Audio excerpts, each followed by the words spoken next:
Buenas tardes a todos. En nombre de Casa Árabe quiero darles la bienvenida a este seminario, la normalización halal en España, que es el segundo que organiza el Instituto Halal y el primero que organizamos aquí en Casa Árabe, por lo que estamos especialmente contentos de habernos sumado a esta iniciativa. Quiero disculpar en primer lugar a nuestro director general, Eduardo López Busquets, que estaba previsto que inaugurara hoy el acto, pero por complicaciones de su agenda no se ha podido sumar. Y nada, simplemente muy brevemente querría mencionar que desde Casa Árabe apoyamos la necesidad de que se consolide el sello halal en España y también a nivel internacional, porque creemos que hay un mercado muy importante relacionado con este sector y España puede tener un papel principal dado la calidad de nuestros productos y la profesionalidad de nuestras empresas. Y sin más paso la palabra a Mariam Isabel Romero, que es presidenta de la Junta Islámica y que se encargará de presentar a los ponentes. Muchas gracias. Buenas tardes a todos y a todas. As-salamu alaykum. Bueno, en la mesa me acompaña Elena Ordozgoiti. Mil veces que la vea, mil veces me tendrá que repetir el apellido. Ella es la responsable en AENOR, concretamente de nuestro comité, es la que nos está enseñando qué es esto de la normalización, nos está guiando para que los pasos que demos los demos en firme y en condiciones y por lo tanto estamos muy agradecidos tanto a AENOR como a ella por su profesionalidad y el trabajo que está desarrollando. Francisco Uthman Jiménez es el secretario de la FERI y es además secretario de la Comisión Islámica de España. Él está sustituyendo a Munir Benjelloun porque le han llamado urgente a una reunión ministerial y ha tenido que dejarnos, pero se incorporará un poquito más tarde a esta reunión.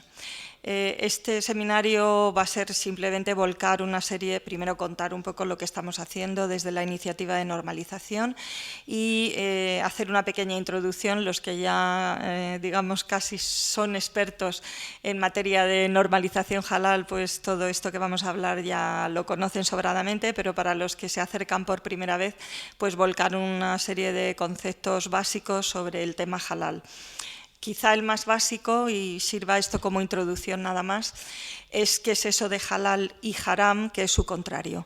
Es un término religioso recogido en el Corán, en la Sunna del profeta Mohammed, que la pasea con él, y que viene a decir que es todo aquello que es beneficioso para el ser humano, todo aquello que es permitido, en definitiva todo aquello que nos ayuda a vivir con arreglo a un modo equilibrado de estar en el mundo, ¿no?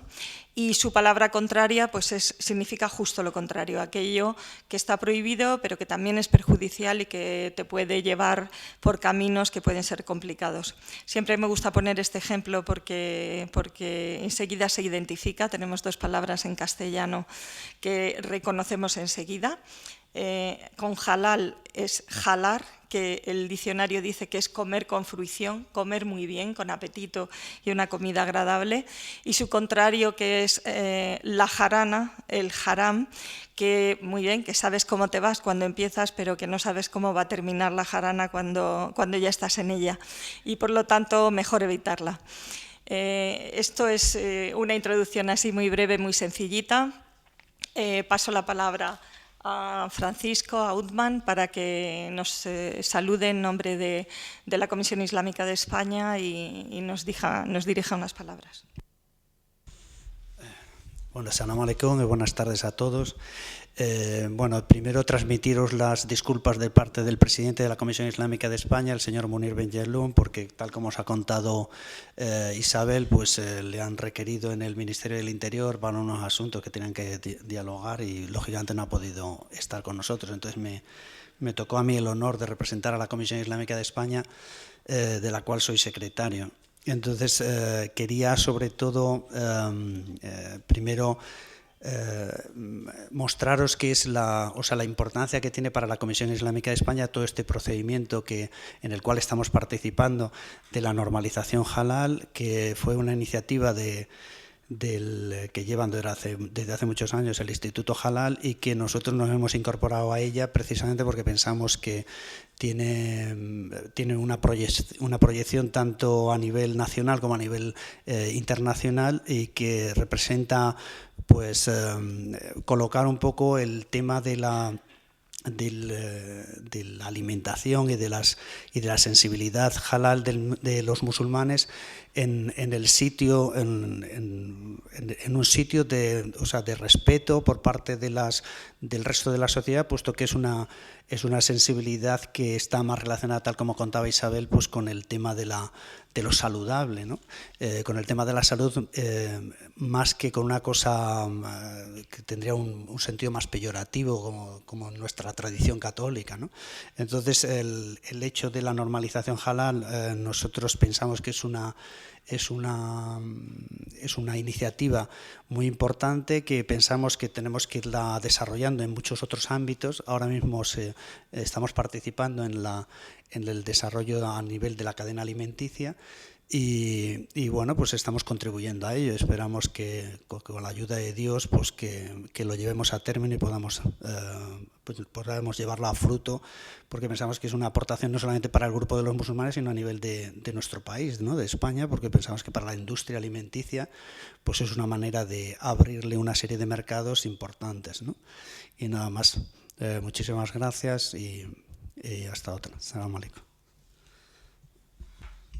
Bueno, doy la palabra a Elena, que nos va a explicar un poquito más en detalle qué es esto de normalizar, la normalización en general y la normalización de halal, que es concretamente el tema que nos ha traído esta mañana a la reunión técnica que hemos celebrado en Casa Árabe, a la que agradecemos muchísimo el haber colaborado cediéndonos este espacio y todo lo que nos han ayudado en el desarrollo de esta actividad. Gracias, Isabel. Pues yo voy a introducir a AENOR, que es la Asociación Española de Normalización y Certificación, y las actividades que desarrollamos, y también la vinculación que hemos tenido desde hace ya algunos años y más formalmente recientemente con la normalización de los alimentos halal. AENOR es una entidad sin ánimo de lucro que está regulada su actividad por un Real Decreto. Es una asociación privada, no es un organismo dependiente de la Administración, pero sí que nuestra actividad está descrita en un Real Decreto donde se indica cuáles son los requisitos que tiene que cumplir un organismo de normalización para poder desempeñar esta actividad. Y también se establece que reconoce a AENOR como organismo de normalización de los establecidos en España. Si bien la normalización podrían desempeñarla más entidades, pues hoy por hoy AENOR es la única que está reconocida para elaborar normas. Estas normas son documentos que igual conocen por alguna otra actividad. Por el ámbito halal todavía no, porque no hemos publicado ninguna, estamos elaborando la primera, pero quizá por otras actividades son las normas UNE. El código UNE responde a las siglas Una Norma Española, y nuestra actividad se desarrolla en todo tipo de sectores. Somos una organización de tipo multisectorial. Se nos conoce más por trabajar en ámbitos de tipo industrial o técnico, empezando por los sectores eléctricos, la construcción o maquinaria, el automóvil. Todo esto es más tradicional porque es la normalización típica de producto, ¿verdad? Muy tangible, muy perfectamente delimitable, o los ensayos, las pruebas técnicas sobre materiales, este tipo de actividades. Pero de un tiempo a esta parte la normalización ha adquirido pues unas variaciones y novedades que ya nos desvían de aquello. Mejor no nos desvían porque sigue habiendo normalización de la tradicional, que me gusta llamarla a mí, pero hemos entrado en definir competencias de profesionales o en establecer sistemas de gestión o sistemas relacionados con aspectos de medio ambiente, responsabilidad social, todo este tipo de cuestiones, ¿no? Y más recientemente pues estamos estamos desarrollando toda una línea de normalización en el campo de los servicios. ¿Por qué digo esto? Porque ha entrado en la normalización, en el mundo de la normalización, el tema halal, ¿no? el eje conductor, que son los criterios de los musulmanes que en su vida incorporan una serie de preceptos o referencias que son lo que es halal. Y se ha empezado a trabajar específicamente en materia de alimentación. ¿Por qué? Pues porque estamos haciendo seguimiento de una norma que se está desarrollando en el plano europeo. En el plano europeo existe un organismo del cual AENOR es miembro, nosotros pertenecemos a esa entidad, que engloba a todos los organismos de normalización europeos. Y de manera similar hay otra organización que es ISO, que seguramente les será familiar a muchos de ustedes, que engloba los organismos de normalización a nivel internacional, de todo el mundo.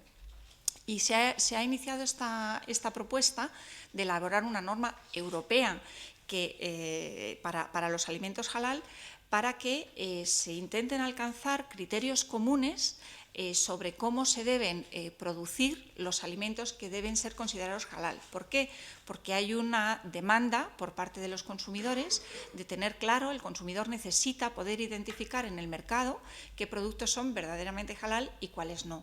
Y no resultar engañado o no tener confusión frente a determinadas declaraciones o anuncios o publicidades o denominaciones sencillamente, a veces no malintencionadas, de que esto es un menú halal o de que esto es un alimento halal o de que este proceso cumple con los preceptos islámicos o no. Entonces, la iniciativa es una búsqueda de puntos de consenso y de puntos de acercamiento entre la demanda que hay de ese mercado por parte de los consumidores y los productores de esos alimentos, los que ponen esos alimentos en el mercado, de tal manera que el consumidor se sienta más seguro, más tranquilo cuando vaya a adquirir o bien a solicitar un menú halal en un establecimiento o a comprar productos halal a un supermercado. Voy a matizar esta cuestión explicando lo que es una norma, porque he empezado a hablar de normas sin dar los criterios básicos de lo que es una norma. Con la palabra norma sabemos que a veces transmitimos la idea de que estamos hablando de una cuestión de obligado cumplimiento, de que es una regla, algo que hay que cumplir, una legislación, y sin embargo la norma UNE elaborada por los organismos de normalización son documentos de carácter voluntario, y esto es esencial, porque AENOR no es una entidad con competencias reguladoras. Entonces, estamos trabajando en el ámbito de lo voluntario. En este sentido, creamos foros de trabajo donde invitamos a que todos los profesionales de un campo concreto de la actividad económica en España se incorporen a redactar unos criterios, unos conceptos, unos requisitos, unas buenas prácticas, depende, las normas pueden incorporar diversos tipos de información, y en ese proceso, en ese trabajo conjunto dentro de ese foro, que es lo que llamamos el Comité de Normalización, se redacta un documento que es un documento de referencia para esa actividad, y ese documento es una norma. Y la manera en la que llegamos a la redacción de ese documento es esencialmente por consenso, a través del debate, de la aportación de ideas, de la búsqueda de soluciones conjuntas para acercar posturas. Sabemos que en el ámbito que estamos trabajando ahora, que es el halal, pues hay diferentes corrientes, diferentes escuelas, diferentes soluciones a las mismas situaciones. Bueno, pues bien, las comunidades islámicas han decidido que quieren hacer este trabajo conjunto con el fin de poder comercializar de una manera no gota a gota, sino de una manera más masiva, con unas producciones más rentables, que lleguen a más público, que se puedan exportar y que se puedan identificar, unos requisitos en una norma que después, aunque esto no es competencia de la norma, pero es una consecuencia de ella, podría ser certificable. Es decir, que lógicamente a ese conjunto de requisitos que se van a indicar en ese documento, pues le puede acompañar después en el mercado una etiqueta que le permita al consumidor final no especializado, no profesional, que no es técnico, la identificación de ese producto en el mercado, con lo cual se simplifica considerablemente su vida. Y todo esto que estoy explicando es tan válido para un producto halal como lo es para cualquier producto o servicio que normalizamos, pero en este caso lo estamos aplicando a este tipo de productos. Entonces, decía que veníamos de unos sectores muy tradicionales, industriales, productos, la mecánica, la construcción, el automóvil, y hemos pasado a ámbitos mucho menos tangibles, más novedosos, que tienen más que ver con las personas y no con la industria. Y en este caso, pues decir que el mundo halal ha sido completamente rompedor en el mundo de la normalización, porque es verdad que habíamos tocado temas novedosos como la responsabilidad social corporativa y estas cuestiones, o el medio ambiente o otros que he mencionado antes, pero sí que es verdad que es el primer proyecto de normalización que para nosotros como normalizadores no deja de ser un trabajo técnico, puramente técnico, como podría ser cualquier otro, pero es verdad que incorpora unos fundamentos y unos referentes de carácter religioso. Y en este sentido, pues, también tienen que estar presentes, porque muchas de las decisiones que se van a tomar respecto de los contenidos de la norma estarán basados o apoyados en principios religiosos que tendrán que ser consultados con las personas que tienen competencias para decidir ese punto, ¿no? Todo esto se desarrolla en el marco de AENOR, que es una entidad no experta en temas halal. Yo no soy musulmana, no soy experta en halal y mi función en el comité consiste en acompañar al comité en este recorrido de la normalización, que tiene sus tecnicismos, como tantos otros. Entonces, mi responsabilidad es dar apoyo al grupo de profesionales que han venido al comité a hacer ese recorrido en esa parte técnica. Pero los expertos en la materia son los miembros de nuestro comité y en él están representados, pues puedo decir con tranquilidad, una gran variedad de facetas o agentes del mundo halal, ya sean por un lado las administraciones que nos acompañan, lo cual es necesario, pero por supuesto los representantes de federaciones de agrupaciones islámicas y otros técnicos de industria cárnica o de otras industrias que están asociadas a los productos de la alimentación halal.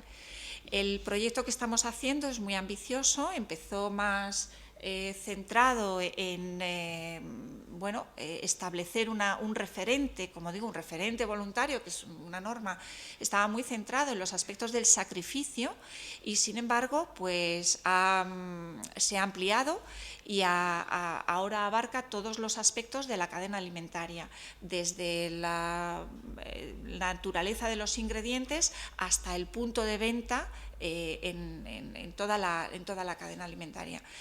Es un proyecto, como digo, que se está desarrollando a nivel europeo y en nuestro Comité Nacional estamos haciendo seguimiento de ese proyecto europeo, que en el futuro será nuestra norma UNE. Participamos en las distintas fases de votación haciendo comentarios como España a ese proyecto internacional.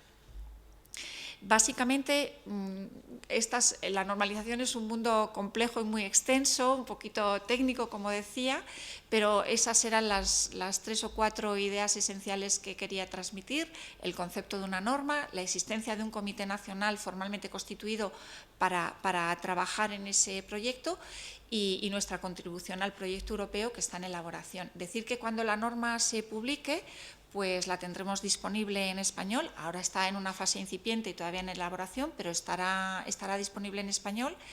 Y bueno, creo que por las características que tiene a día de hoy es una norma comprensible para el público en general, incluso para el consumidor final. O sea, no es una norma complicada, de terminología ajena, muy técnica de la industria.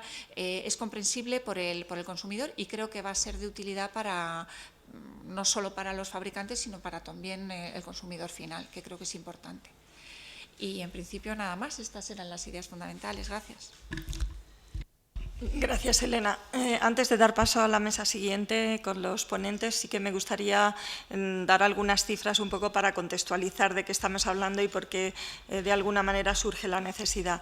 Si hablamos a nivel de población, en el contexto europeo, contando con Turquía, estamos hablando de unos 90 millones de personas de confesión musulmana.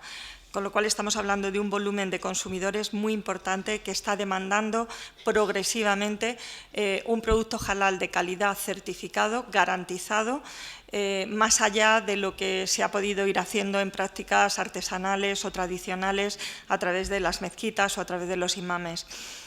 También destacar que hay que dar respuesta a los retos del siglo XXI y que la tecnología alimentaria se ha complicado sobremanera. Es decir, que en este momento controlar halal supone un reto muy importante para cualquiera que quiera abordarlo. En tercer lugar, decir que en el contexto europeo en el que nos encontramos, cualquier desarrollo en torno a halal es un desarrollo de un derecho.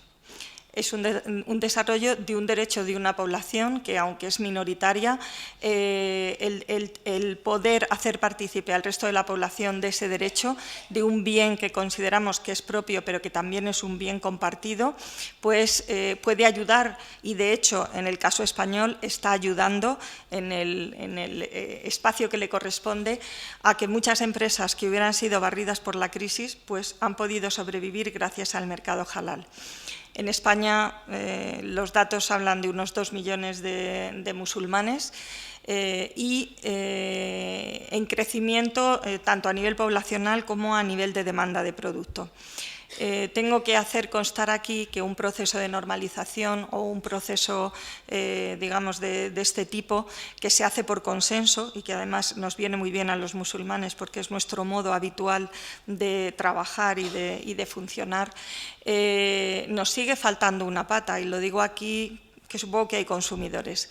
En la mesa de normalización están los productores, estamos las entidades religiosas, estamos las entidades de certificación, está la administración y no están los consumidores. Aprovecho la ocasión para animar a desarrollar iniciativas asociativas en torno al consumo. ¿Por qué? Porque al final todo esto tiene un destino final que es el consumidor. Y cuando hablo de consumidor no hablo solo de entidades musulmanas, hablo de cualquier consumidor, porque de los pocos estudios que hay ya sabemos que aproximadamente un 20% de los consumidores de halal no son musulmanes, son personas que, aunque no practican la confesión musulmana, identifican el producto halal como un producto de calidad, un producto más controlado, un producto exento de determinadas materias que son perjudiciales para la salud, y en ese sentido hay que asumir también, dar un paso y asumir la responsabilidad en primera instancia para ocupar el espacio que debe de ocupar el consumidor en un proceso como el que estamos viviendo. Este proceso que se está viviendo en Europa también tiene una realidad a nivel internacional. Hay 1.600 millones de musulmanes en el mundo, aproximadamente el 25% de la población mundial ya es musulmana. Se estima que para 2050 esta proporción será aún mucho mayor, y las cifras del mercado halal en su extensión son muy contundentes. Se habla de 3 billones de dólares USA, lo que está moviendo el mercado halal certificado. Aproximadamente un tercio de esta cantidad se mueve en alimentos, pero luego está el turismo, que es, digamos, el segundo emergente potencial de la realidad halal en el planeta. Esta crisis ha evidenciado que los países donde menos se ha acusado la crisis, precisamente por los modos en los que se produce, en los que se mueve la producción y ese concepto social de la economía, pues es en los países de mayoría musulmana, en la que también están coincidiendo que son las economías en desarrollo, y que la movilidad de la población en los próximos años, eso lo dice la BBC de Londres, no lo decimos los musulmanes, va a estar protagonizado por personas musulmanas que se van a mover por el planeta. Y España es un destino preferente. Por lo tanto, el tema del turismo es crucial. España es un líder en el turismo mundial y debe de ser un líder en el turismo halal. Primero porque somos uno de los países que eligen los consumidores musulmanes de cualquier punto del planeta. Venir a España, venir a conocer lo que fue Al-Ándalus es uno de los motivos principales, y también su mayor preocupación, porque cuando les dices dónde te gustaría ir, dicen a España, y cuando les dices qué es lo que más te preocupa es no voy a poder comer halal. Eso es un reto y yo creo que ese es un reto que también es una oportunidad a nivel de negocio y que estamos animando tanto a empresas y entidades que están empezando a fomentar el turismo halal como receptivos, también como emisores, y en ese sentido, ya digo, es la segunda gran pata de este mercado. Y la tercera es la economía. Es quizá la más desconocida a nivel del público en general, pero el Islam y los musulmanes promovemos una economía no capitalista, una economía horizontal, una economía de base, de emprendedores, una economía en la que la repercusión del dinero y de los beneficios tiene que ir para mejorar las condiciones sociales de toda la sociedad. Yo sé que esto suena un poco a una utopía, pero la crisis ha demostrado que el modelo no sirve y que hay que ir mirando y orientando desarrollos económicos en otras direcciones. Hay ya experiencias muy interesantes y luego las siguientes ponencias hablarán un poquito más en profundidad sobre ello. En el Instituto Halal lo que estamos intentando es concretar un modelo que tiene que ver con halal en toda su extensión, un modelo que promueve iniciativas emprendedoras a muchos niveles, que quiere implicar a instituciones públicas y que, inshallah, si Dios quiere, podamos ir innovando, ir introduciendo nuevos sistemas de relación y de economía que nos permitan vivir en una sociedad más justa y mejor para todos. Pasamos a continuación a la mesa siguiente. Invito a subir a los ponentes. Bueno, como tenemos una hora muy malísima, voy a intentar llevarlo animadamente para no sucumbir a la siesta, que es mortal. Sobre todo lo que hemos venido de fuera y nos hemos pegado gran madrugón y ya hemos hecho una sesión de trabajo en la mañana. Paso a presentar la mesa. No será el orden de intervención, sino que simplemente por el orden en el que aparecen sentados de izquierda a derecha. La primera que aparece es Natalia Andújar, es la directora de Educa Islam. Es la responsable del impulso de la formación dentro de Junta Islámica y con unos objetivos específicos para difundir y dar a conocer, no solo desde un punto de vista formativo, sino más en profundidad otros aspectos. Diego Salgado Müller es responsable comercial de distintas iniciativas industriales en España relacionadas con halal. Además es un buen amigo y colaborador de la casa y que pues nos hablará un poco de la industria. Antonio Fernández Ranchal es el gerente de la Fundación Agrópolis. Es una fundación en la que participan distintas instituciones públicas y privadas, impulsada en Córdoba, pero que tiene fines de ámbito nacional y que uno de sus ejes de actuación principal es el impulso de un clúster halal, que luego nos explicará un poquito más en profundidad. Y por último, Said Boudra, que es el auditor jefe del Instituto Halal y es el responsable de todos los procedimientos de control y auditoría que se hacen desde la aplicación de la marca de garantía halal y, por supuesto, es uno de los consultores del Comité de Normalización Halal. ¿Empezamos contigo, Antonio? Vale, pues empezamos con Antonio Fernández Ranchal, que nos presenta un poco qué es la Fundación Agrópolis y el proyecto Clúster Halal, Córdoba Ciudad Halal. Hola, buenas tardes. Gracias a los asistentes por estar aquí a estas horas, tiene mérito, y gracias también a la organización por contar conmigo. Como decía Isabel, yo vengo en representación de una fundación, es una fundación privada que se ha creado, pero se crea por impulso público, la crea el Ayuntamiento de Córdoba y tiene tres partes, digamos. Una parte que es una parte de administración pública. Están las cuatro administraciones públicas que tienen competencia en Córdoba. Está el Ayuntamiento de Córdoba, está Diputación de Córdoba, Diputación Provincial. Está la Junta de Andalucía a través de la Consejería de Agricultura, Pesca y Desarrollo Rural y está el Ministerio de Agricultura también. Aparte de eso tiene otra pata muy importante que son las universidades. Tenemos dos universidades en Córdoba, la Universidad Pública, la Universidad de Córdoba y también la Universidad Loyola de Andalucía. Y tiene otra parte muy importante que son las empresas. Tenemos varias empresas que tienen relación con Córdoba, bien porque estén establecidas o bien porque su campo principal de trabajo está en Córdoba. Tenemos a lo que antes era el Grupo Giblanca, que ahora se llama DECOP, a COVAP, de óleo, Eurosemillas, Mercacórdoba, espero que no se me olvide ninguna porque luego son patronos y me reñirán, ¿no? El caso es que con estas 3 patas lo que queremos es desarrollar iniciativas sobre todo lo que tenga que ver con el complejo agroalimentario, con base en Córdoba, cierto, pero con una visión abierta e internacional. Me explico. Cuando a mí me dicen... La Fundación tiene 2 líneas de trabajo que se pueden resumir prácticamente en una, que es atraer el desarrollo económico de Córdoba y su entorno basándose en la industria agroalimentaria, ¿no? Poner en valor lo que Córdoba ya tiene a nivel de conocimiento, universidad, centros de investigación, industrias punteras, etcétera, y atraer más conocimiento e inversión.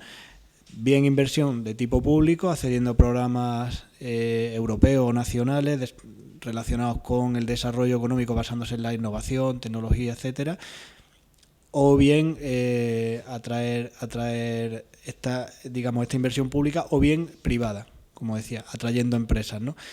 Os digo que el ámbito de actuación principal está en Córdoba, pero que tenemos una mentalidad bastante abierta en ese sentido, porque cuando a mí me preguntan que si una empresa canadiense se va a instalar o en Sevilla o en Polonia, si yo puedo hacer algo para que se instale en Sevilla, y eso que soy de Córdoba, que hay que valorarlo, obviamente lo haré antes que se instale en Polonia, ¿no? Es decir, es la idea de la Fundación, ¿no? La idea es aprovechar todo lo que tenemos relacionado con el complejo agroalimentario, que es mucho. En Córdoba, la Universidad de Córdoba, una de las punteras en investigación agroalimentaria de España, una de las pioneras, pioneras y de las más importantes en volumen de investigación en español sobre temas agroalimentarios. Tenemos una escuela de agrónomos, una escuela de ingenieros de monte, una facultad de veterinaria, de ciencia y tecnología de los alimentos.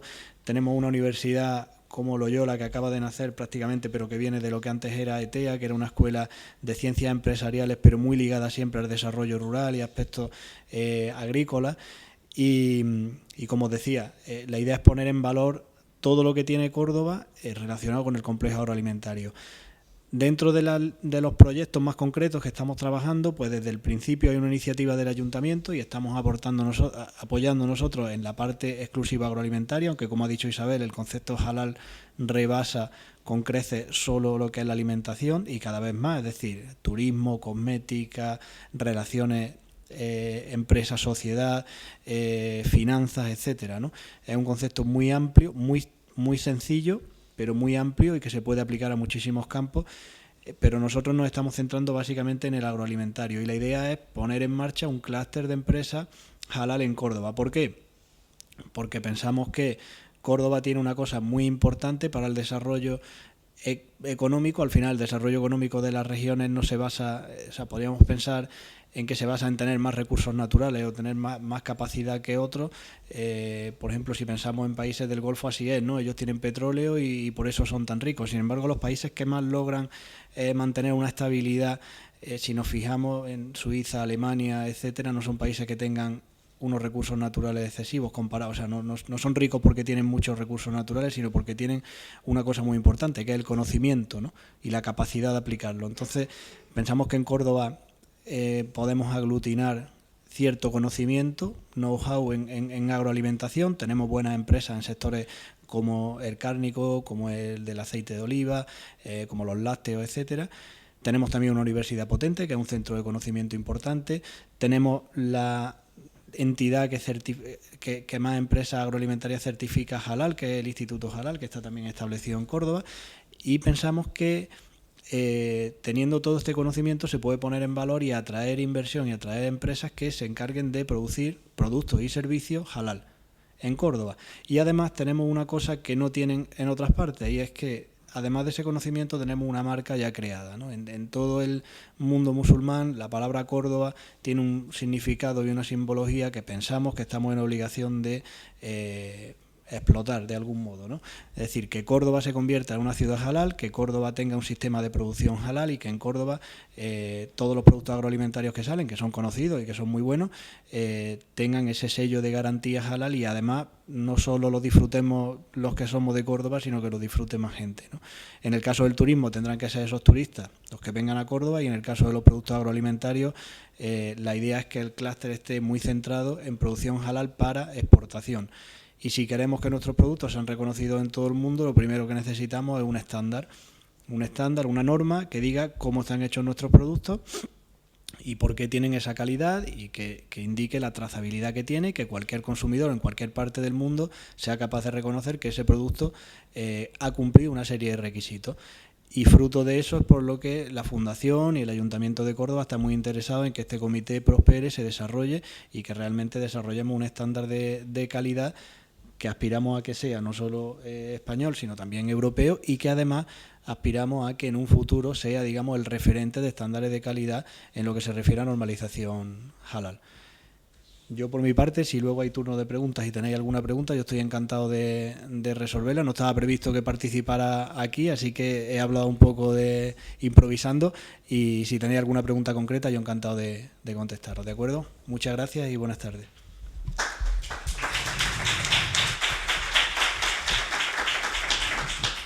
Gracias, Antonio. Tiene la palabra Diego Salgado. Hola, buenas tardes. Y bueno, muchas gracias por habernos invitado a participar en esta jornada, y sobre todo poder compartir con vosotros lo que ha sido y lo que está siendo nuestra experiencia halal. Es decir, yo quería presentaros un proyecto halal, que es Branti Burger, que es una empresa que tiene su origen justo en un proyecto halal, y que se ha llevado a cabo y se ha desarrollado, se ha implantado, y actualmente es un proyecto de producción halal, cárnico y exclusivo. Es decir, realmente este proyecto nació hace unos años, hace 3 años, con esa intención, es decir, buscar un hueco, buscar la internacionalización de un grupo cárnico, que está aquí en Madrid, y bueno, lo que fue poco a poco fue creciendo y se ha convertido en una empresa propia, una marca propia, y una marca que solo está fabricando productos halal. Yo quería compartir con vosotros no solo lo que es esta empresa, este proyecto, sino también un poco nuestra experiencia con la normalización halal, porque recientemente nos hemos certificado por una norma de etiquetado halal de un país vecino, de Marruecos, y es una norma ISO, y contar un poco, compartir con vosotros lo que ha sido nuestra experiencia. Branti Burger, como su nombre indica, hacemos hamburguesas, hacemos muchas hamburguesas. Entonces, tenemos lo que es una cadena de suministro muy orientada. Antes estábamos hablando de que el halal no solo es el sacrificio, pero en nuestro caso nos toca todo. Es decir, que realmente al final todo lo que es la cadena de suministro de lo que es la carne, es decir, desde que llegan los animales al matadero hasta que salen las hamburguesas, es un proceso, cada uno con su etapa, en la que además intervienen distintas empresas o industrias, ¿no? Nosotros tenemos una certificación halal en toda la cadena de suministro. Nuestros empleados, y sobre todo con esta dedicación exclusiva que tenemos en Branti Burger, tienen una formación y reciben también una orientación halal como parte de esa formación anual que reciben. Y actualmente, no solo es la certificación, sino también hemos ido implantando una serie de mejoras o una serie de programas o proyectos que avalan esa voluntad de ser una empresa líder y de ser una empresa líder en el mercado halal. Este sería lo que es la nueva empresa. Es una empresa bastante grande, está aquí en Madrid, está en Mercamadrid, y cuenta con 2 empresas integradas, una que es Branti Burger, que es la línea de fabricación de hamburguesas halal, y luego tiene anexo otra empresa que sería la sala de deshuese, que esa sala de deshuese también está certificada, que es la que nos va a suministrar esa carne para fabricar las hamburguesas. Esto es una imagen de la planta, es decir, una planta con distintas partes, pero que, como os decía antes, incluye lo que es, no voy a tener puntero, pero en la parte baja de la imagen vais a ver todo lo que es la parte de lo que es la línea de producción de hamburguesas.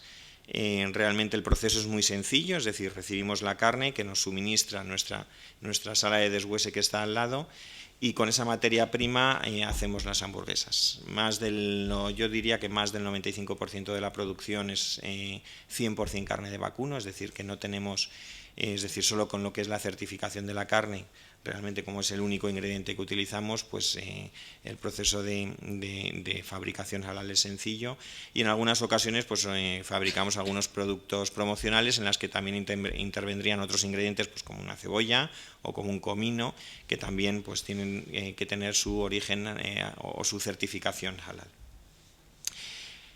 Hablo desde el punto de vista técnico, puesto que yo participo no solo en labores comerciales, pero realmente mi formación es técnica, soy veterinario y realmente en lo que soy fuerte es en lo que es calidad, mejora, seguridad alimentaria.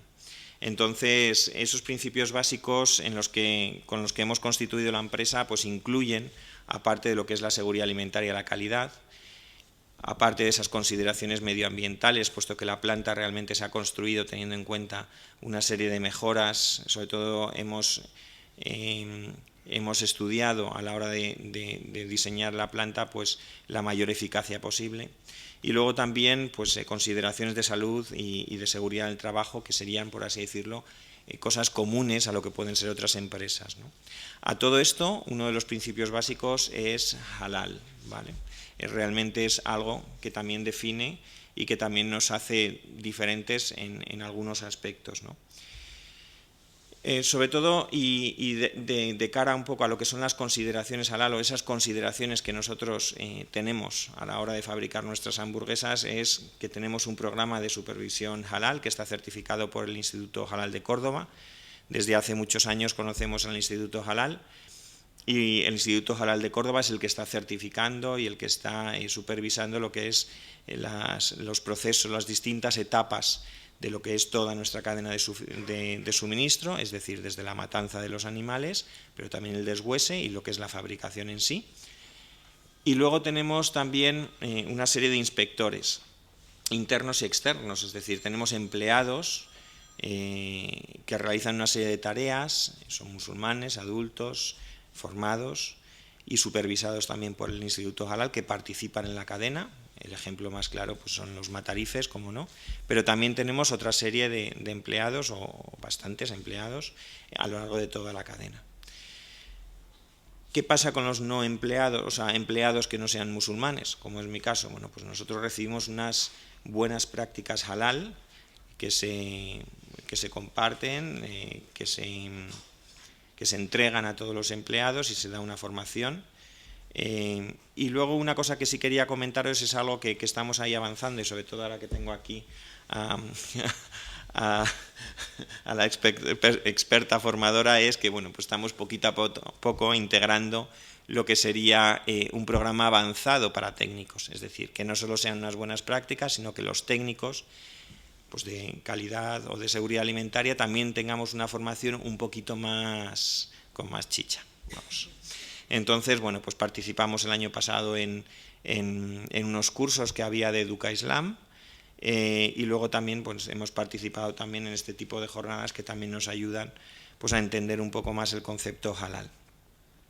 Y luego pues también como empresa, y también un poco ya que todos nuestros clientes son clientes musulmanes, pues también ahí pues participamos o tenemos ese interés en participar en iniciativas pues como hoy, que estamos encantados de venir, y también en otro tipo de eventos, siempre en torno al concepto halal. Bueno, hasta aquí yo quería pues compartir lo que es un poco la empresa, y quería compartir con vosotros lo que ha sido una experiencia, que ha sido esta norma halal, es decir, nuestros clientes pues nos solicitaron hace unos meses pues que nos certificáramos, que para ellos era importante y para los consumidores finales era importante que tuviéramos esta certificación. Esta certificación es un plus, es decir, realmente al final lo que hemos hecho ha sido continuar, y luego lo explicaré un poco más en detalle, con lo que es nuestro programa de certificación del Instituto Halal, pero hemos pasado una auditoría que incluía una serie de aspectos. Lo que sí quería compartir con vosotros es que es una norma una norma que bueno, no sé si ha editado o que ha preparado el Instituto de Normalización de Marruecos, que es IMANOR, es el AENOR de Marruecos, y es la norma, bueno, como veis en la pantalla, es una norma marroquí y es una norma de etiquetado halal. Esta norma incluye pues muchos aspectos, es como una norma, como una ISO 9000, pero para mí ha sido una experiencia nueva porque realmente pues estaba un poco perdido, o por lo menos yo no soy musulmán, entonces, es decir, cómo se junta todo y cómo se organiza todo, y yo soy así de normas, de ISOs, de procedimientos y de protocolos, y había algo que se nos escapaba. Lo que sí ha sido una experiencia, yo creo que enriquecedora, ha sido también una experiencia que nos ha dado una madurez en lo que es el proceso de certificación, o lo que es esa forma de producir. Y os voy a contar un poco los pasos que hemos llevado a cabo para implantar esta norma, ¿no? Como cualquier otra norma, pues primero compramos la norma. La compramos y la tuvimos físicamente, esa norma. Lo que hicimos fue un gap analysis, es decir, lo que hicimos fue también ir punto a punto y ver dónde estábamos. Aquí en este punto, aquí sí que nosotros somos peculiares. Somos la primera empresa fuera de Marruecos en certificarse. Es decir, en un país no musulmán, pues nos certificamos. Y eso para los auditores, que yo creo que venían tan tranquilos, pero para nosotros realmente nosotros necesitamos Instituto Halal, porque no estamos en un país musulmán y no se dan por hecho una serie de cosas que si estuviéramos en Marruecos a lo mejor pues no caerías en la cuenta, pero en nuestro caso, bueno, pues hay un matadero que tiene un rito halal, pero que no es el rito habitual, no es el rito estándar, y eso pues creo, o para mí me creaba un poco de, sobre todo de nerviosismo en la primera auditoría, porque era la primera experiencia de este tipo, ¿no? Lo que sí ha sido importante es que antes delegábamos, y seguimos delegando casi todo, todo en el Instituto Halal de Córdoba en cuanto a la certificación, pero lo que hemos tenido que hacer es desarrollar un manual interno, es decir, realmente plasmar todos esos principios en un documento y decir, bueno, pues estos son nuestros principios, que son los que el Instituto Halal tiene en su programa de certificación, pues sí, pero hay que hacerlo nuestro, hay que ponerle un logotipo que ponga Brandt y Burger al lado de un manual halal. Y eso es lo que me costó bastante tiempo, o nos costó tiempo. ¿Por qué? Porque fue estudiar las normas, estudiar otra vez el manual de certificación del Instituto Halal, revisar también normas de otros países, pues Malasia o Indonesia, una serie de normas que nos ayudaran a definir esos principios y ese manual halal para lo que es no solo para nosotros, sino nuestra cadena de suministro. Luego, de ese manual han emanado una serie de documentos, de procedimientos, de protocolos y demás para dar cumplimiento a ese manual. Entonces hemos tenido pues, que preparar una serie de procedimientos, hemos tenido también que hacer como nuestros esos puntos de control, es decir, antes pues, lo teníamos muy delegado y es cierto que el Instituto Halal sigue participando y sigue actuando de la misma forma, pero ya es algo distinto porque hemos tenido que hacer algo como más nuestro. Entonces hemos tenido que escribir y desarrollar esos protocolos que antes pues, dábamos por hecho que ahí estaba alguien que, es decir, lo que hemos tenido interiorizar un poco más la norma, ¿no? Y luego, bueno, pues hemos tenido que preparar la norma, está claro, es decir, los días de visita, también, es decir, junto a los técnicos, es decir, a los auditores tipo ISO que vienen dando caña y pidiendo hasta la última papelito y el último certificado, pues también ha venido también el responsable de asuntos religiosos, es decir, que también ha tenido un contacto y ha tenido también una serie de entrevistas también con el Instituto Halal, es decir, para valorar también el aspecto religioso, que yo ahí no podía, es decir, no podía resolver. Os he puesto un ejemplo de lo que hemos ido haciendo. Nosotros hemos ido definiendo procesos, hemos ido escribiendo todo, hemos ido poniendo vaquitas, hemos ponido puntos, quién controla, quién no controla, qué formato está en ese punto, quién luego lo va a revisar, quién lo va a validar, es decir, hemos desarrollado una serie de puntos de control pues para llevar a cabo, o sea, para dar cumplimiento a ese manual y a esos procedimientos que no solo piden la norma, sino que ya están metidos en nuestro manual, ¿no? Entonces hemos desarrollado, pues he puesto este ejemplo del matadero, pero habría otros ejemplos de lo que es la sala de deshuese, que es un proceso más sencillo, o el proceso de elaboración de hamburguesas, pues que también es igual de sencillo. Y actualmente lo que sí, pues reiterar un poco cómo tenemos organizada esa documentación y ese sistema de gestión halal, ¿vale? Entonces el manual halal es, por así decirlo, el corazón o la conciencia, ¿no?, que tenemos en nuestro hacer de cada día, y luego de ahí pues emanan una serie de procedimientos. Esos procedimientos no solo están en el proceso final, en la elaboración de hamburguesas, sino también está en lo que es la planta de deshuese y en lo que es el matadero. Tenemos el programa de inspección, que tenemos un programa de inspección que lo lleva a cabo el Instituto Halal de Córdoba. Es decir, ellos lo que hacen es supervisar, vigilar, también certificar, es decir, las partidas de carne, y emitir los certificados halal, que ya no solo es porque sí, sino que es que para exportar necesito eso. Es decir, si no tengo ese certificado halal, pues en la exportación el producto no sale del país, que eso fue una novedad que tuvieron pues los inspectores de Marruecos. Decían, pero ¿qué tenéis? Y digo, hombre, es que si no, no sale el producto, es decir, es algo que se necesita, ¿no? Añadir el programa de formación, que como os decía está en desarrollo, es decir, teníamos un programa de formación básico de buenas prácticas para todos los trabajadores y bueno, pues hemos dado un pasito más allá y bueno, queremos que ese pasito vaya un poquito avanzando y vaya más, pero también un poco lo que es ese programa avanzado, ¿no?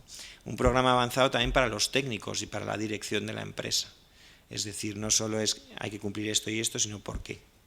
Por lo menos tener ese conocimiento, ¿no? Y luego, bueno, pues ya el programa de certificación Imanor, pues que nos obliga a que el año que viene vendrán pidiendo papeles y vendrán pues viendo los históricos de todo lo que es la documentación y sobre todo dar cumplimiento a esos requisitos que están en esa norma.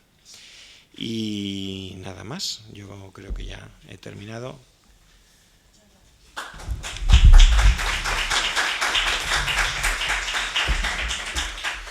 Muchas gracias, Diego. Yo creo que este ejemplo de empresa que va cada vez más incorporando un procedimiento propio de producción halal es hacia donde hay que caminar, porque siempre que una empresa empieza y se certifica, volcamos todos los requisitos, pero somos conscientes de que hace falta un tiempo y un proceso, sobre todo de concienciación.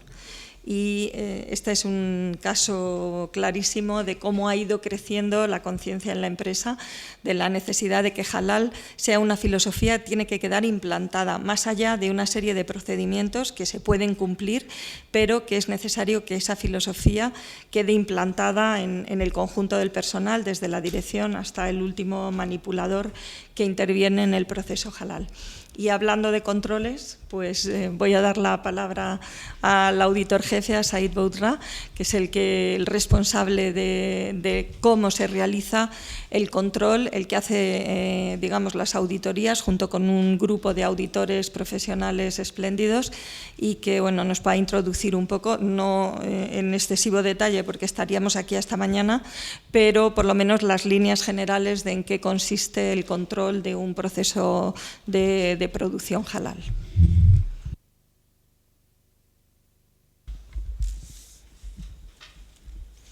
Gracias, Isabel. Assalamu alaikum. Buenas tardes a todos y a todas. Tal como me ha presentado Isabel, mi cargo principal es el tema de auditorías, trabajo con compañía de inspección halal. Quizás en el programa también me han asignado a hablar un poco de la certificación como herramienta de confianza en cuanto a los estándares a nivel internacional. Entonces intentaré un poco, a lo mejor, hacer algunas pinceladas en cuanto a algunos temas de control, pero también para no dejar lo que es, tal como venía en el programa, pues hacer alguna pincelada también a los estándares a nivel internacional y un poco a la certificación como herramienta, digamos, de confianza, y para la certificación donde vendría lo que es el tema de la auditoría, digamos, el campo al cual me dedico, ¿no?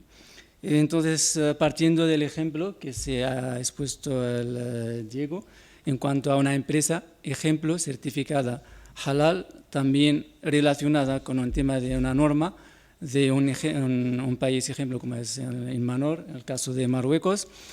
Pues aparte de Marruecos, pues a nivel internacional existen varios estándares a nivel internacional, que podemos hablar del estándar de Malasia, el que se conoce por JAKIM, de Indonesia, del MUI, de Singapur, MUIS, o del Turquía, o de la agrupación de los países islámicos, generalmente lo que se conoce por el SMIC, ¿no? Y del cual, digamos, se ha derivado lo que es todo el tema de la normalización a nivel europeo, el cual creo que fue el tema de la discusión, digamos, de la reunión del comité, que es el Comité Europeo de Normalización, que, digamos, ha acogido como estándar base el estándar, digamos, del SMIC, ¿no? Entonces, un poco hecho ese abanico de los estándares y las diversidades que puede haber a nivel internacional y de cada país tiene su estándar, entonces surgió digamos, la necesidad de que haya un estándar un poco bajo unos mínimos básicos, pero que sea un poco a nivel internacional. Sobre todo, pues para un poco facilitar, digamos, el tema tanto de la certificación, de reconocimiento de esta certificación en otros países, porque hoy en día nos necesitamos todos los países, todas las entidades certificadoras, nos tenemos que colaborar entre todos para poder, digamos, garantizar que un producto cumpla con unos requisitos establecidos en este estándar, ¿no? Porque hoy en día, como sabéis, materias primas nos pueden venir de todo el mundo, desde China, desde Indonesia, desde Malasia, Tailandia, de aquí España, Holanda, Alemania, y para tener un producto elaborado, procesado, pues tenemos que haya un sistema tanto de control como de reconocimiento de otras entidades certificadoras, de unos estándares, digamos, que existen a nivel internacional. Entonces, un poco eso justifica esa necesidad y esa línea de trabajo que se ha creado, digamos, enfocada a que haya un estándar, tanto a nivel internacional, un estándar a nivel europeo y a lo mejor otro estándar a nivel nacional. Pero siempre intentando llegar a un acuerdo de unos acuerdos mínimos, básicos. A partir de ahí, pues a lo mejor cada país o cada entidad certificadora a nivel de certificación puede exigir más, digamos, unos requisitos adicionales. Porque sin eso va a ser un poco difícil de conseguir, digamos, ese objetivo. Tanto a industrias como entidades certificadoras, como, digamos, países están conscientes, digamos, de este tema y hay varias líneas de trabajo abiertas, encaminadas para conseguir ese objetivo. Brevemente, solamente el estándar, o sea, eso, digamos, explicaría el por qué estamos en busca de una norma, en busca de un estándar, e incluso un estándar tanto para unos países concretos como para, digamos, un país un estándar a nivel europeo como a nivel internacional.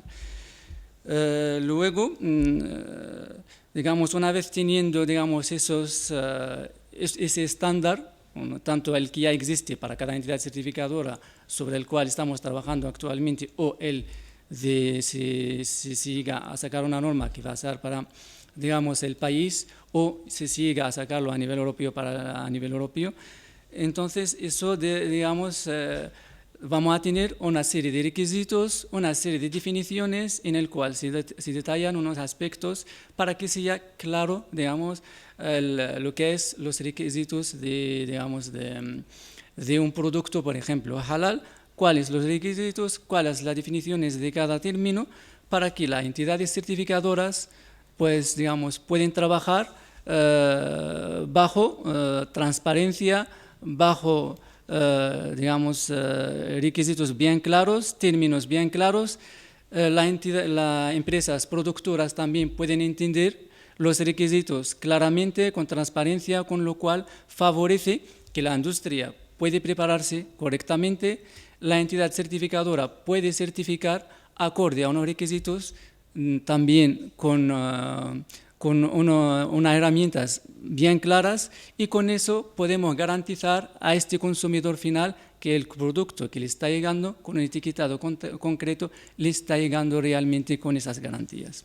Y ahí viene intermedio lo que es la auditoría, también brevemente, entre la entidad certificadora, la industria, estamos nosotros los auditores, los inspectores, los supervisores, ¿no?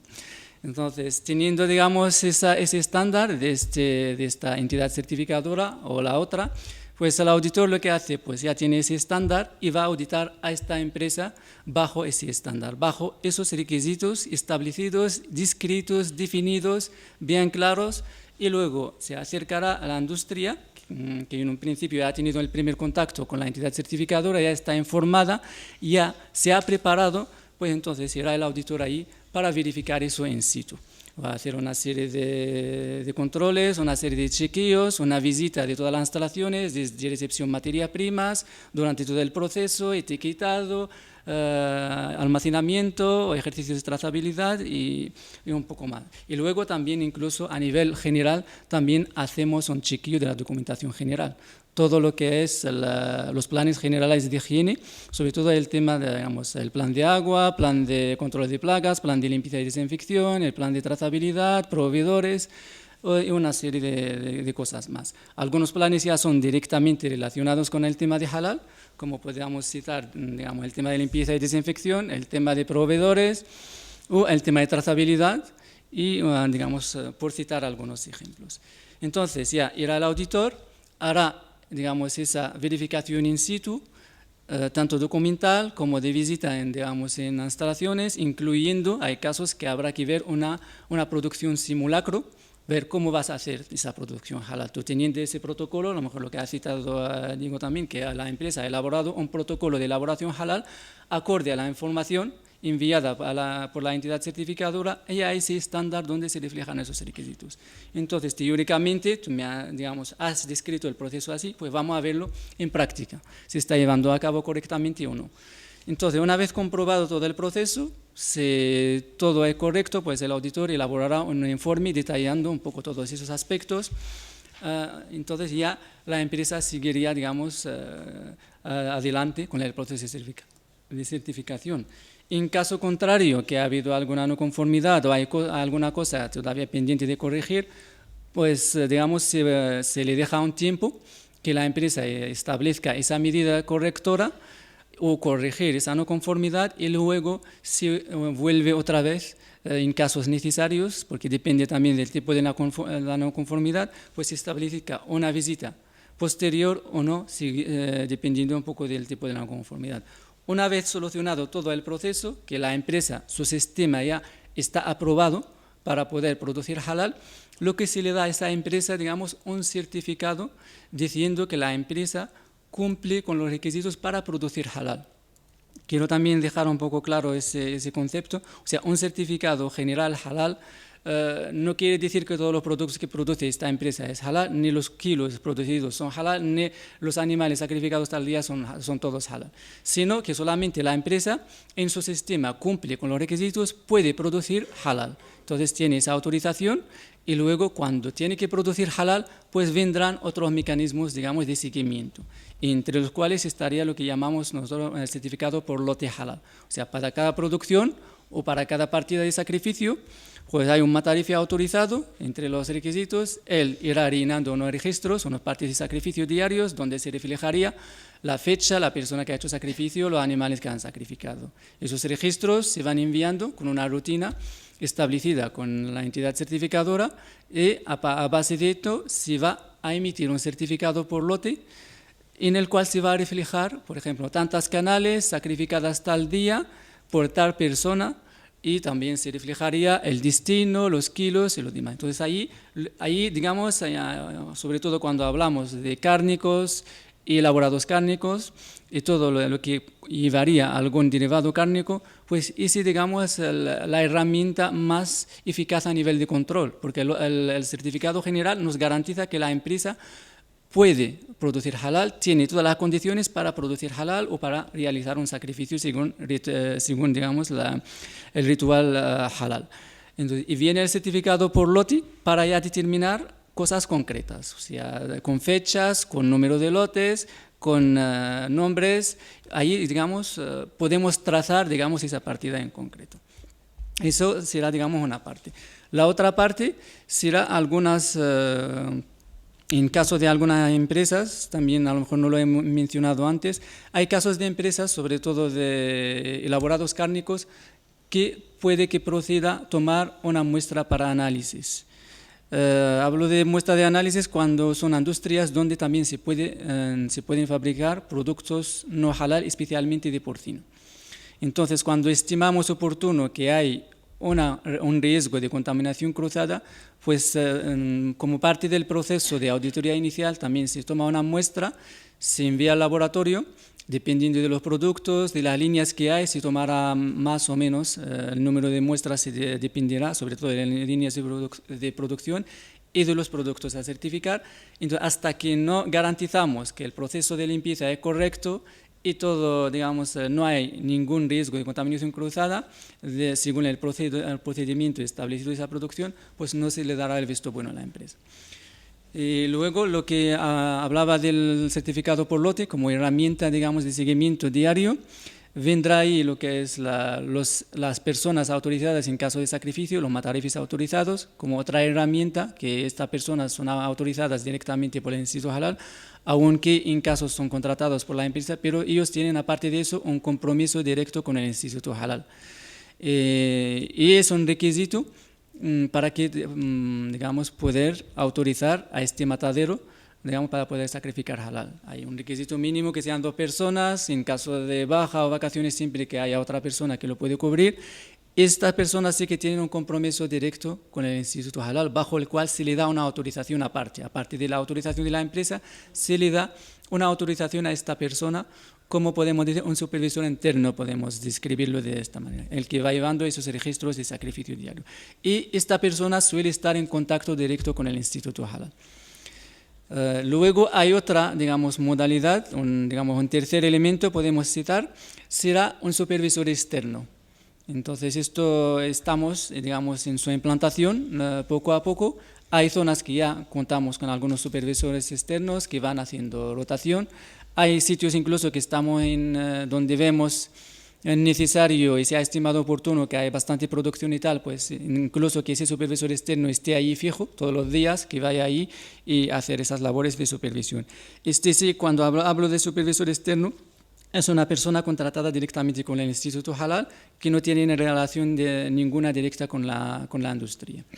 Y luego la cuarta herramienta, aunque la he citado como herramienta de control durante el proceso de auditoría, también tomar muestras en puntos de venta o algún cliente que también por alguna duda pues manda muestras y tal, también lo podemos utilizar como herramienta de control, ya no solo para lo que es el día de auditoría, así que mandamos muestras a laboratorios y comprobaremos si realmente van, digamos,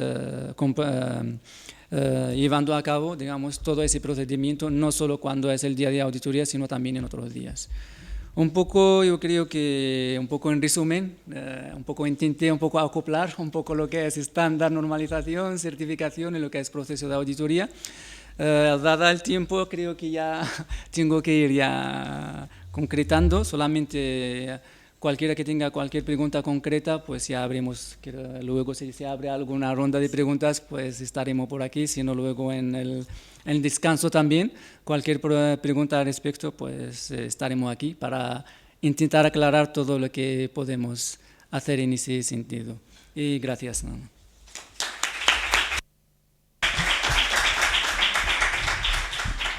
Gracias, Said. Solamente como un apunte de lo que acaba de exponer, yo creo que viene bien que se conozca que para implementar este tipo de supervisión externa hemos alcanzado un acuerdo de cooperación con la FERI desde el Instituto Halal para formar personas de las comunidades e ir favoreciendo que estas personas formadas de las comunidades pasen a formar parte de los grupos de supervisión, principalmente por comunidades autónomas, e ir implementando cada vez más los sistemas de control.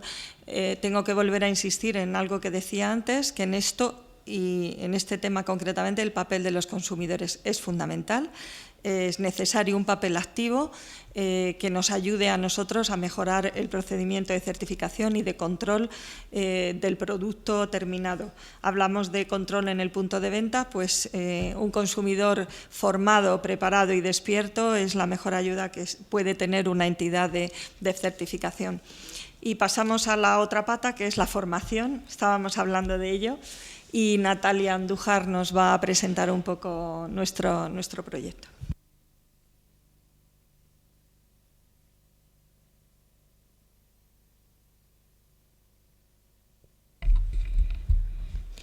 Buenas tardes, salam alaikum. Gracias por vuestra asistencia y a los organizadores, tanto al Instituto Halal, al aliado AENOR y a Casa Árabe por ceder las instalaciones. Bueno, como todos decimos, vamos a ir breves y vamos a intentar ir al grano. Yo me he centrado en el tema de la formación halal, aunque abarcamos desde el Educa Islam, el proyecto educativo, otros ámbitos de actuación distintos, como temas de género, multiculturalidad, cuestiones relacionadas con el Islam, y concretamente pues hay un foco importante e interesante y necesario de cubrir, que es la formación halal, y entonces voy a centrar toda mi intervención en ello. ¿Es esto? La flechita. Debería, ¿no? Problemas técnicos.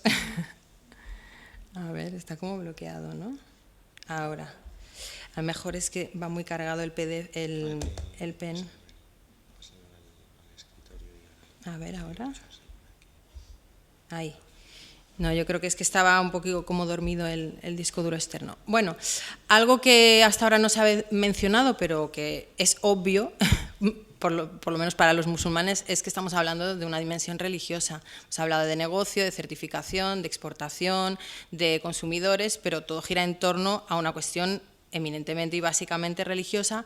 Entiendo por religiosa pues la dimensión ético-espiritual que tiene que ver con estas cuestiones. No es un capricho de los musulmanes el decir, bueno, pues mira, tienen que estar los animales sacrificados o no, ¿por qué no se consume cerdo? Pues vaya, ¿qué les pasa a esta gente que tienen estos caprichos? De hecho, es un poco el feedback que nos llega. Estoy haciendo la parte crítica de la sociedad que no entiende que se exige como una especie de privilegios, que se quieren diferenciar del resto de la sociedad, pues vaya tontería, etcétera. Bueno, estoy haciendo de abogado del diablo. Evidentemente, desde un plano de los creyentes, pues se basan sobre todo, fundamentalmente en el Corán y en la Sunna, en la tradición profética, y el Corán pues estipula una serie de prescripciones para poder seguir pues el culto islámico. Concretamente, no voy a citar sobre el tema halal, que pensaba que, porque siempre nos repetimos y es algo que todo el mundo dice, y digo, pues yo no voy a hablar de esto, pero sí de la importancia de la formación, que es un valor fundamental en el Islam. Constantemente se repite en el Corán la necesidad del conocimiento una y otra vez, casi siempre todas las aleyas del Corán cierran con una incitación al conocimiento, a la búsqueda del conocimiento, hasta en China, como dice un hadith, un dicho del profeta. Simplemente pues una cita del Corán, de la aleya 96, versículo 1 hasta el 5, lee en el nombre de tu sustentador que ha creado al hombre de una célula embrionaria, lee que tu sustentador es el más generoso, ha enseñado al hombre el uso de la pluma, enseñó al hombre lo que no sabía. Y otro ejemplo de fuente islámica, como es la Sunna, la tradición profética, que se recoge en dichos y hechos del profeta con los hadices. Hay un hadith que dice: el mensajero de Allah, paz y bendiciones sobre él, llegó a la mezquita en la cual habían dos reuniones, una de estudio y otra de alabanzas y súplicas a Allah. Entonces expresó: las dos reuniones son buenas, en esta suplican a Allah y en la otra aprenden y enseñan a quien no sabe. Aquella es mejor, para enseñar he sido enviado. Bueno, simplemente quería poner en relieve pues, esta obligación por parte de todo musulmán pues, de formarse, de ir a buscar el conocimiento, y es un valor, es una necesidad para los musulmanes. Concretamente, el tema de la formación yo creo que lo tengo muy fácil porque es muy fácil convencer a los que vienen a la misa, ¿no? de las palabras de si estáis aquí es porque evidentemente consideráis que es importante formaros, y en todo caso pues este tipo de jornadas y de seminarios son en sí mismo actividades formativas y de sensibilización. ¿Por qué es importante abogar por una formación de calidad? Digamos que hasta ahora había sido un tipo de formación más informal, pues se suplía como se podía mediante las visitas de los auditores, que a la vez asesoraban, cuando tenían una serie de consultas pues llamaban al Instituto Halal, pero bueno, todo un poco a trompicones y de forma pues poco establecida, poco regulada, porque digamos que todavía no se había generado o visibilizado esa necesidad, o por lo menos no se podía cubrir porque humanamente pues no era posible, no había una estructura. Hoy en día, pues con el paso de los años y con el refuerzo de esa estructura que es la certificación y la auditoría, pues se ha visto necesario cubrir ese vacío, y en la cronología, digamos, en la secuencia cronológica, primero te sensibilizas, te formas y luego en todo caso como empresa, si crees en la necesidad de todo ello, pues te certificas. Esa sería la serie lógica, pero nos encontramos con una situación distinta, bueno, es la coyuntura actual, que muchas empresas están certificadas pero no han pasado por una formación formal, valga la redundancia. ¿Por qué hay que formarse? Pues la necesidad de mejorar la comprensión del valor del conocimiento intercultural. No estamos hablando únicamente de negocios, sino cómo deshacer una serie de prejuicios, cómo conocer la diversidad cultural. Estamos en un país multicultural en el que el pluralismo religioso está reconocido como base de la Constitución. Mejorar las habilidades de aquellos que trabajan en los distintos sectores, qué mejor que tener personal formado, cualificado y que no aplique simplemente una norma o unos pliegos de condiciones porque así lo dice el jefe o porque mi empresa me obliga, sino convencidos, un poco en la línea de lo que explicaba antes Diego Salgado, que cuando se integra y se entiende una serie de cosas, pues es mucho más fácil llevarlas a cabo en la práctica. Y otro punto, pues necesidad de formar a profesionales dotados de unos valores éticos. Evidentemente no les mueve únicamente, un poco lo apuntaba también Isabel al principio de la sesión, el que no es simplemente un negocio y aquí los musulmanes parece que seamos la herramienta para que las empresas se enriquezcan, sino que nos guía ante todo pues una serie de valores éticos que trascienden el hecho del producto en sí o el servicio que se esté dando. Os he hecho brevemente un organigrama de lo que sería la organización del sector halal a nivel nacional. Tenemos digamos, el gran paraguas que sería la acreditación o la norma. Todavía el tema de la acreditación es algo en lo que se tiene que trabajar, es decir, qué entidades están acreditadas para hacer qué. Pero bueno, estamos ahí con la norma, con el comité de normalización y avanzando en ese sentido. Desde esa norma, desde ese gran paraguas, cuelgan 4 tipos de entidades. Unas entidades de normalización, en este caso pues AENOR conjuntamente con el comité y los distintos miembros que están trabajando en ello. Unas entidades de formación, en este caso yo y la entidad que represento, Educa Islam, con su escuela de formación halal, es una entidad, pero puede haber y es saludable que haya otras muchas entidades o empresas que se dediquen a formar, que no sea monopolio de nadie, sino que es sano que haya una diversidad. Entidades de certificación similar, pues el Instituto Halal con estándar, pues concretamente es una entidad certificadora, uno de los aspectos que toca, no el único, pero también es saludable pues que haya otras entidades certificadoras y hemos visto que a nivel internacional hay bastantes. Y entidades que se dedican a la auditoría. Todo esto tiene que estar visibilizado y separado, aunque está interconectado, porque cada una de estas entidades tiene que poder ofrecer unos servicios de calidad identificados para los objetivos que tienen. La formación pues, es transversal, evidentemente toca todo, a todos los aspectos de lo halal, y las entidades de formación tienen que estar acreditadas y deben respetar la futura norma halal. Aquí nos anticipamos porque todavía no tenemos una norma, pero en cuanto salga aprobada la norma, que no me cabe duda que saldrá, pues evidentemente todas las entidades de formación en sus cursos de formación, en sus planes formativos, deberán respetar y adaptar sus contenidos a esa norma, puesto que cuando esas empresas estén formadas no deben de tener ningún problema para que pues pasar el visto bueno de las auditorías y certificación. Esta formación redunda en una formación de calidad y las entidades de acreditación y certificación son quienes marcan la exigencia de la formación y que los servicios que se ofrecen respeten la normativa. Este último punto es un poco el resumen de lo que acaba de decir. Bueno, este es el requisito que deben cumplir las empresas que deseen certificarse o renovar su certificación. Es decir, a día de hoy tenemos, no recuerdo la cifra exacta, quizá entre 250 a 300 empresas certificadas.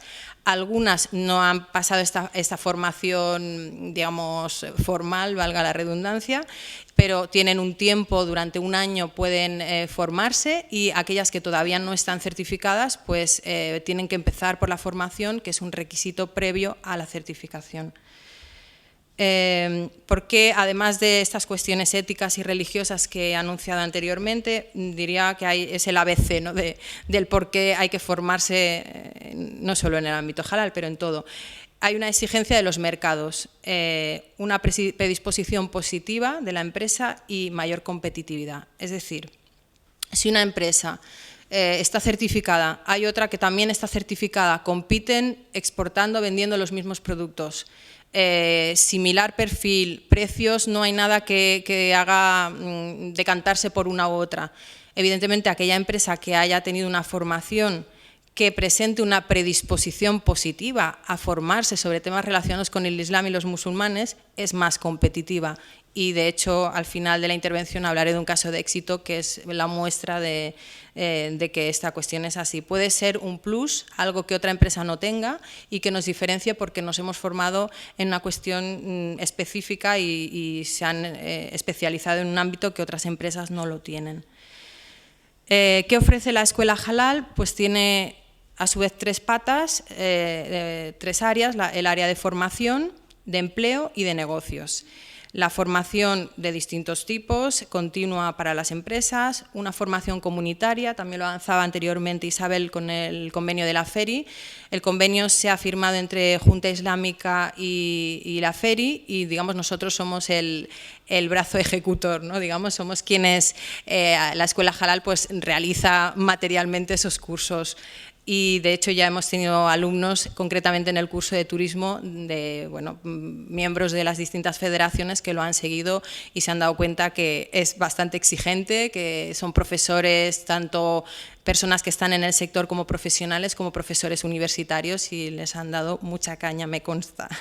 Y también formación para particulares, personas que tienen inquietudes, que quieren abrirse paso en este mundo. Nos llegan personas que están haciendo másters o doctorados, que están desde veterinarios, estoy pensando en personas que están haciendo turismo, en concreto pues una chica que estaba trabajando sobre un máster de turismo y lo quería hacer sobre turismo halal. En Cataluña, que siempre tienen ahí puesto los satélites para detectar pues nuevas vías de negocio, están apostando por el turismo rural halal, es decir, que, bueno, que se está moviendo, ¿no?, todo este tema. La cuestión de empleo en relación con la formación, pues el hecho de formarse genera una serie de ideas, de sinergias, de alianzas con personas que se están formando y que detectan que, bueno, pues por aquí puede haber una idea de crear una empresa, y de hecho tenemos casos de personas que han pasado por nuestros cursos y se han lanzado después a hacer proyectos y que hoy en día están empezando a funcionar. Y bueno, pues los negocios, evidentemente el networking, la conexión, la relación con redes de todas estas personas que están trabajando en este sector, y se les ofrece también pues asesoría. En el ámbito empresarial, concretamente que trabaja la escuela halal, hay más ámbitos, pero yo me he centrado en los tres más fuertes, digamos, que sería alimentación, turismo y finanzas, algo que también se ha comentado brevemente. En España, sobre todo, el sector cárnico es el que tiene más fuerza, pero también hay otros nuevos sectores, bebidas, miel, no sé, millones de tipos de productos. Hay un listado muy grande, aunque el cárnico es el más importante. Cuestión de turismo, pues también está emergiendo. De hecho, cada vez hay más creación de nuevas empresas, o bien de las tradicionales hasta ahora, que ven una oportunidad, un nuevo nicho, y no se acomodan al turismo tradicional que teníamos hasta ahora, sino que ven que se tienen que renovar. De hecho, hay un escritor francés, no sé si conocéis Houellebecq, que hacía una crítica a España y decía, es que en el futuro España se va a convertir en el gran geriátrico de Europa, ¿no? Porque nos hemos acomodado a recibir un turismo de gente mayor, de la tercera edad, y estamos no viendo la oportunidad que podría ser el recibir turistas de mayoría musulmana, que de hecho, según las estadísticas, Francia e Italia reciben más turistas musulmanes que España, cuando España, la marca España y la marca Al-Ándalus, por decirlo así, ya lo tiene hecho, o sea, ese marketing no hay que hacerlo. Y uno de los criterios por los que van más a Francia o a Italia y no a España es porque no hay servicios halal. Y el tema de las finanzas, que evidentemente es el último punto, digamos, si queremos seguir la coherencia, si todo este sector es halal tanto en el producto que se consume final como en una serie de servicios, debería normalmente estar financiado con finanzas halal, porque si el dinero que se mueve no lo es, todo lo que depende de ello, de esos proyectos que se llevan a cabo, pues dejarían de serlo. Estoy pensando concretamente, por ejemplo, una empresa que financie un proyecto y que resulta que comercializa con venta de armas o se dedica a la pornografía, pues ese dinero no sería halal y digamos que pervertiría el resto de desarrollos. Tengo muchas cosas, pero voy muy mal de tiempo, ¿verdad? Qué mal. Bueno, en el ámbito académico y comunitario, pues a su vez la formación afecta a los distintos profesionales de esos sectores. No los voy a nombrar porque bueno, es evidente, ¿no? Pues en turismo se van a tener que formar cocineros, intendentes, recepcionistas, etcétera. Alimentación, pues les toca de lleno pues a los operarios, auditores, supervisores, responsables de gestión de calidad. O sea que os animo a que os lancéis en este tema, y también es una posibilidad de mercado el crear empresas que se dediquen a formar a personal y protocolo y asesoramiento. Voy a saltarme esto porque a quien le interese luego me lo puede preguntar, que es concretamente los contenidos de lo que sería un curso de mantenimiento de la certificación halal, lo que se le solicita a una empresa, y el listado de ofertas formativas. Disponemos de un campus virtual para aquellas empresas que pues, les damos las facilidades de no tener que desplazarnos y todos los inconvenientes que sería pues el encarecer los cursos, y a través de la modalidad online pues es mucho más sencillo. La bolsa de trabajo es otro de los servicios que ofrecemos. Cruzamos la oferta y la demanda, una especie de INEM entre comillas, es decir, una empresa que esté sensibilizada, que lo quiere hacer todo bien, dice, mira, oye, yo necesito un matarife, lo quiero ya formado y que me lo selecciones, una persona que vaya a trabajar bien y que yo sepa que no me va a dar ningún problema, que lo que él vaya a hacer esté conforme al pliego de condiciones, respete la norma, etcétera. Bueno, pues nosotros tenemos una serie de personas que se forman en nuestros cursos, que reciben esa formación y ese certificado acreditado por el Instituto Halal, y ofrecemos, seleccionamos al personal y ya ofrecemos a esa empresa ese profesional que tiene que estar formado para que sea ya operativo y que no sea la propia empresa la que tarde mucho tiempo en formarla y en ponerla a punto. La entidad patrocinadora de todo esto es el Instituto Halal. Sin su ayuda, tanto material, humana como financiera, no sería posible. Y otras entidades con las que colaboramos y que nos están ayudando, porque hoy en día, como con la crisis, no hay liquidez, pero sí que hay intercambio de servicios. Yo te formo y tú a cambio pues a lo mejor me montas una web, o yo te formo y a cambio me preparas cuestiones de marketing, y así funcionamos. Os doy ideas para aquellas personas que piensan que no tienen dinero de partida, ¿no?, para iniciar un proyecto, pero que a través de los contactos y alianzas con personas que estén interesadas pues pueden funcionar. Pues tenemos a la Universidad de Córdoba, son universidades con las que tenemos firmados convenios. La Universidad Rey Juan Carlos, la Carlos III de Madrid y la Universidad de la Mística, el CITES de Ávila, en todo el tema del diálogo interreligioso, católico, cristiano, islámico. Y otros centros de formación con los que también estamos colaborando, la Escuela de Hostelería de Córdoba, AICOR y el Instituto Alcántara. Y os doy las gracias por la paciencia.